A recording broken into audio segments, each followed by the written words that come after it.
better known as the Black, Puerto Rican, Hispanic, and Asian caucus of the state legislature. And, but more than that, for probably more years than I want to talk about, MWBE has been at the foremost of my agenda. Long before I became an elected person, it was the hallmark of what I believe. And why? Because I understand the relationship between strong minority and women businesses and strong minority neighborhoods. We depend upon the economy of your businesses to strengthen our communities, our neighborhoods. I don't think you feel that in the same manner. I don't see enough heads nodding, so I'm not getting the point across. The point here is if you do well, our neighborhoods and communities do well.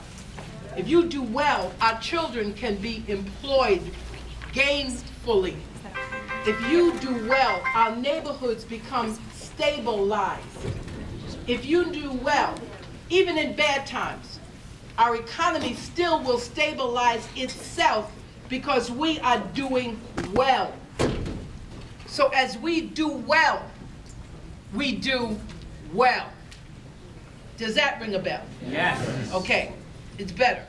I've got a formal speech here which I'm going to skip, but I want to just touch a couple of bases because part of what I've been asked to do also, besides welcoming you to Albany to the very first lobby day for MWBEs, but believe me when I tell you this is not going to be the last, and I'm hoping that the impetus will come from you, from outside, that you will be pushing hard, that you remember why you're here, and that you're not here on a humble, you're not here begging, you are here developing a relationship that allows the legislature to understand that as you grow, this economy grows. As we make you healthy, this state is in a better position to recover.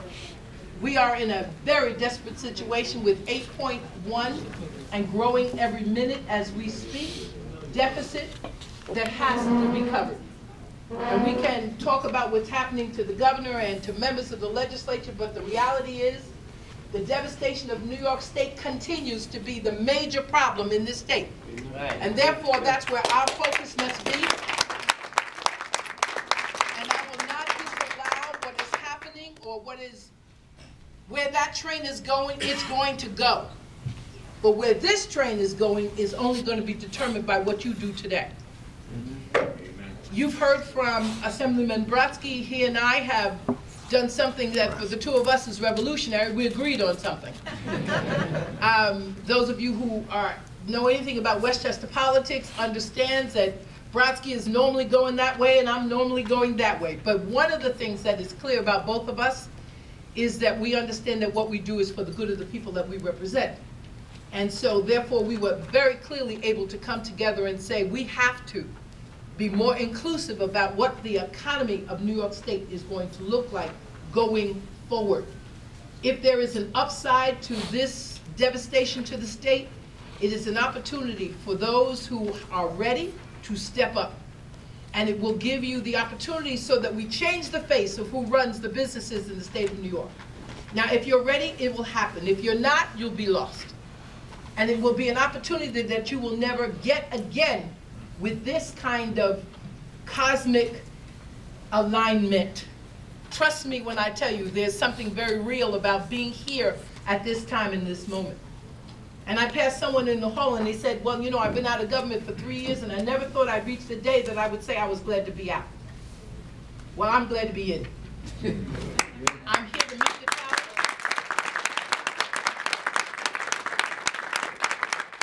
I've come to partner with you to make that happen. And we have a grand opportunity to have our voices heard. Every legislator that you have scheduled to meet with, you must make sure you speak with the legislator. It's wonderful to speak with staff.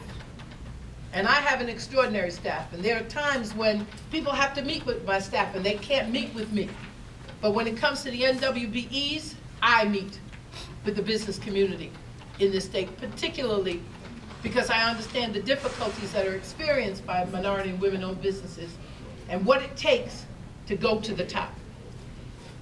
The caucus has a legislative agenda this year, and some of the very particular things, the goals that we have established for that caucus is to pass the most progressive MWBE legislation reforms that New York State has ever known, to provide more funding to the Division of MWBE services to enable stronger compliance monitoring technical assistance, to fund an economic development grant to develop MWBE capacity in partnership with the New York State Fortune 500 companies, to put forward new legislation that expands the coverage of MWBEs to financial and professional services, and to establish consequences for state contract non-compliance. Those are the goals.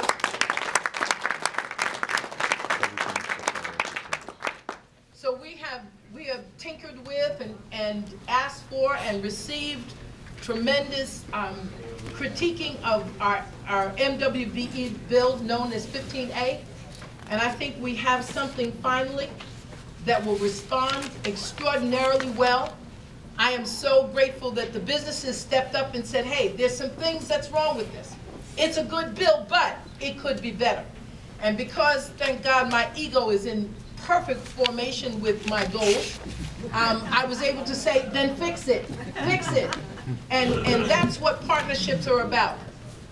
We don't do good legislation by ourselves. The ideas come from people outside of ourselves.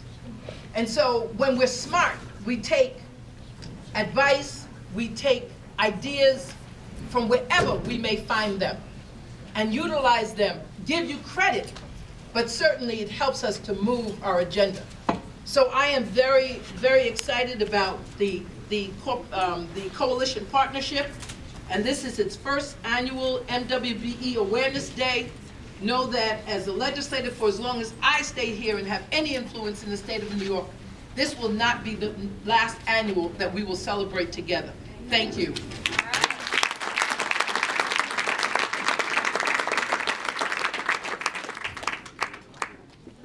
Well, I guess all of you can